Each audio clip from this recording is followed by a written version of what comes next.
Chapter 16. The Golden Calf Civilization. Before we move to the second god of the Dark Trinity, we must return to an ancient mountain for one more revelation. The prototype.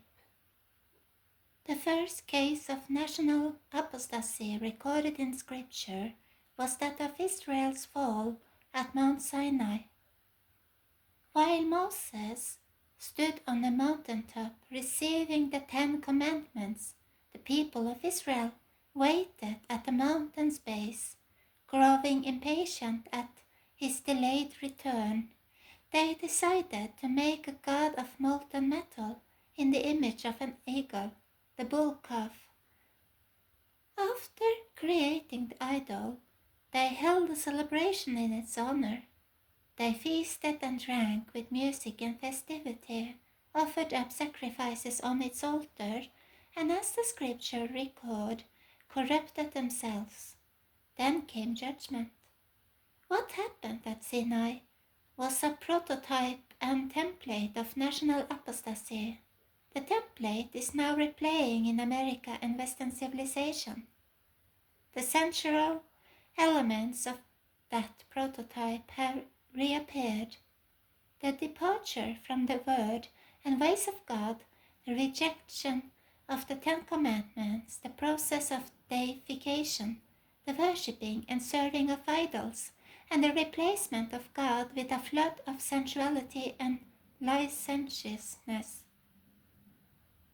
And in the case of America, we may add in the actual creation of a molten image of the bull family and actual striking down of the 10 Commandments.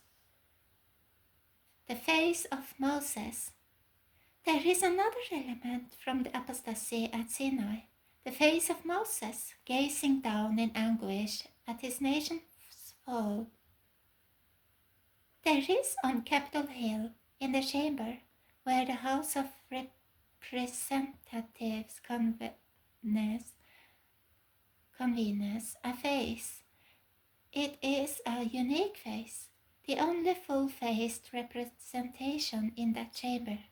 In fact, all the other faces in profile are turned to it. It is the face of Moses. It gazes down at the speaker's podium. It looks down at the chamber's proceedings, voting and passing of legislation, and at the state of the Union address on the President.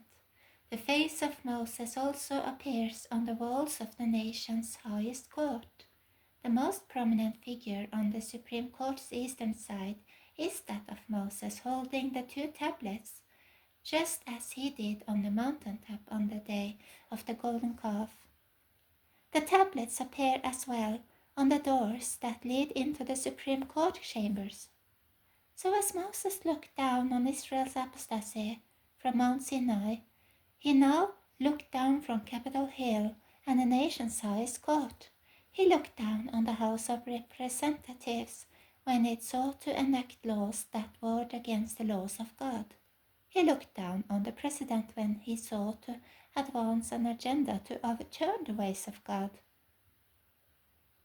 Days of the Golden Calf.